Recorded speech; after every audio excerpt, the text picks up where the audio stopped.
بسم اللہ الرحمن الرحیم۔ السلام علیکم پیارے دوستو، خواجہ غریب نواز چشتی رحمۃ اللہ تعالی علیہ کی مزار مبارک کو ہندوستان کے بادشاہ اورنگزیب عالمگیر نے توڑنے کا ارادہ کیا۔ بادشاہ اورنگزیب کو ولیوں کے مطابق یہ غلط فہمی تھی کہ مرنے کے بعد مزاروں میں انہیں زندہ کیا جاتا ہے۔ اپنے اسی وہم کو دور کرنے کے لیے بادشاہ اورنگزیب ایک روز غریب نواز کی زیارت کرنے کے لیے اجمیر شریف تشریف لے گئے، اور جب اجمیر پہنچے اور اجمیر پہنچ کر اورنگزیب نے اپنے قاضی سے کہا کہ چلو مان لیتا ہوں کہ غریب نواز اللہ کے ولی ہے، مگر میں تب ہی مانوں گا جب میں ان کو سلام پیش کروں گا تو مجھے سلام کا جواب ملنا ہی ملنا چاہیے۔ اگر میرے سلام کا جواب مجھے نہیں ملا تو میں مزار شریف توڑ دوں گا۔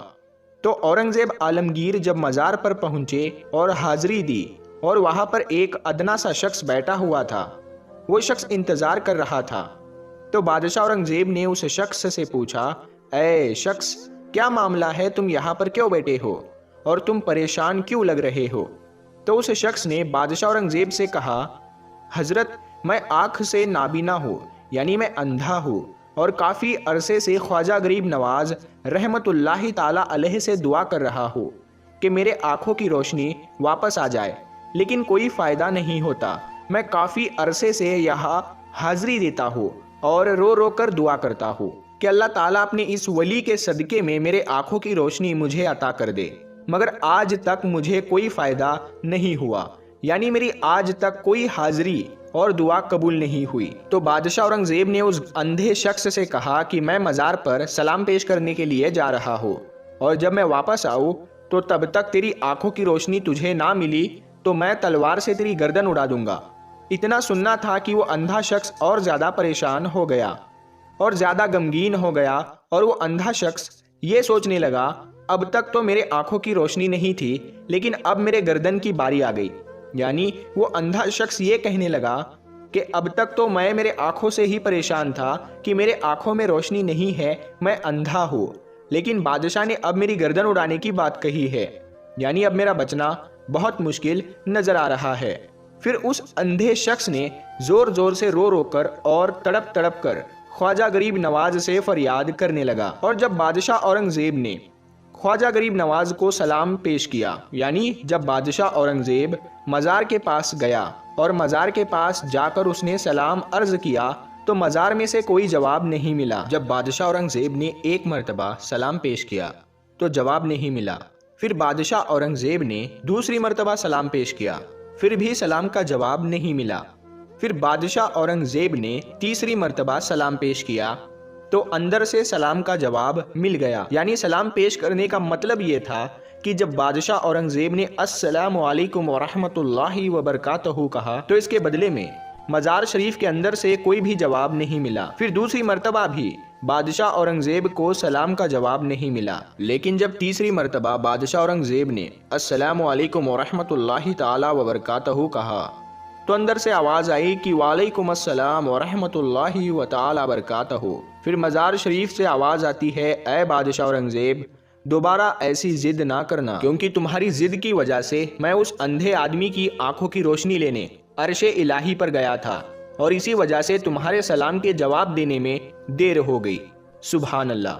خواجہ غریب نواز کی کرامت کو دیکھنے کے بعد بادشاہ اورنگزیب رحمت اللہ تعالی علیہ خود ایک اللہ کے ولی بن گئے۔ اللہ اکبر۔ تو میرے دوستو، یہ شان ہوتی ہے اللہ کے ولیوں کی، یعنی یہ واقعہ ہونا تھا کہ بادشاہ اورنگزیب رحمت اللہ تعالی علیہ ایک بہت ہی بڑے اللہ کے ولی بن گئے، جنہوں نے ایک کتاب لکھی ہے فتاوائے عالمگیری، جو کہ اسلام کے مطابق فتوے دیتی ہے، جو اسلام کے قانون کو مانتی ہے، جو اسلام کے قانون کو دیکھ کر بنایا گیا ہے۔ بڑے بڑے مسائل اسی کتاب سے حل ہوتے ہیں۔ حضرت خواجہ معین الدین چشتی رحمت اللہ تعالی علیہ القاب خواجہ غریب نواز عطائے رسول صلی اللہ تعالی علیہ وسلم، کہا جاتا ہے کہ آپ کی ولادت سنجر، جو ملک ایران کے اصفہان شہر میں خراسان کے قریب میں ہے، 530 ہجری میں ہوئی۔ آپ کے والد کا نام خواجہ سید غیاث الدین بن احمد حسن رحمت اللہ تعالی علیہ ہے، جو حسینی سعادات ہے، اور والدہ کا نام بی بی ام الورا بنت حضرت سید داؤد رحمت اللہ تعالی علیہ ہے، جو کہ حسنی سعادات ہے۔ 8 برس کی عمر میں آپ کے والد کا انتقال ہو گیا اور 15 برس کی عمر میں آپ کی والدہ کا انتقال ہو گیا۔ حضرت خواجہ معین الدین چشتی رحمۃ اللہ تعالی علیہ علم دین 544 ہجری میں ایک بار آپ اپنے پھلوں کے باغیچے میں کام کر رہے تھے۔ تب حضرت ابراہیم کندوزی نام کے ایک درویش وہاں آئے اور بیٹھے۔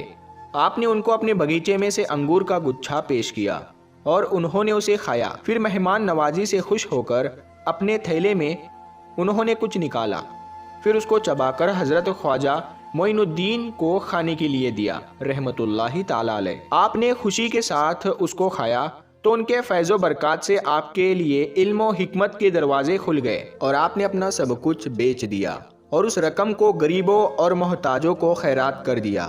پھر آپ سمرقند اور بخارا کی طرف علم دین سیکھنے کے لیے روانہ ہو گئے۔ 544 سے 550 ہجری تک آپ وہاں حضرت مولانا حسام الدین اور حضرت مولانا شرف الدین کے پاس علم دین سیکھتے رہے۔ 550 ہجری میں آپ کی ملاقات حضور غوث اعظم رضی اللہ تعالی عنہ سے ہوئی۔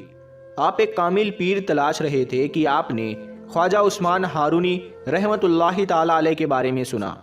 552 ہجری میں آپ ان کے پاس گئے اور ان کے مرید ہوئے اور عبادت الہی اور خدمت مرشید کرتے رہے۔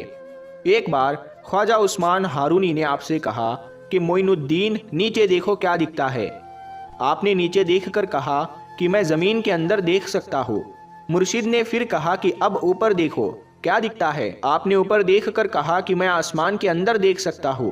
مرشد نے پھر فرمایا کہ میں تمہیں اس سے بھی آگے پہنچانا چاہتا ہوں۔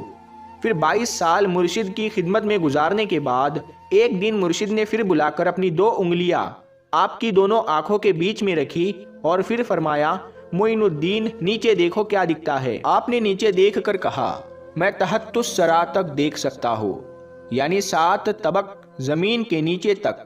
پھر مرشد نے کہا اوپر دیکھو کیا دکھائی دیتا ہے۔ آپ نے اوپر دیکھ کر کہا کہ میں عرش اعظم تک دیکھ سکتا ہوں۔ خواجہ عثمان ہارونی نے خوش ہو کر آپ کو خلافت عطا فرمائی۔ ہم سے جہاں تک بن سکا ہم نے سرکار غریب نواز کی زندگی پر روشنی ڈالنے کی کوشش کی ہے اور آپ تک اس کو پہنچانے کی کوشش کی ہے۔ آخر میں بس یہی کہیں گے کہ اللہ تعالی ہماری اس کوشش کو اپنی بارگاہ میں منظور فرمائے۔ اللہ تعالیٰ رسول صلی اللہ تعالیٰ علیہ وسلم کے صدقے میں اور خواجہ غریب نواز عطائے رسول کے صدقے میں ہم سب کو پکا اور سچا عاشق رسول بنائے اور سب کے ایمان کی حفاظت فرمائے اور سب کو دنیا اور آخرت میں کامیابی عطا فرمائے، آمین۔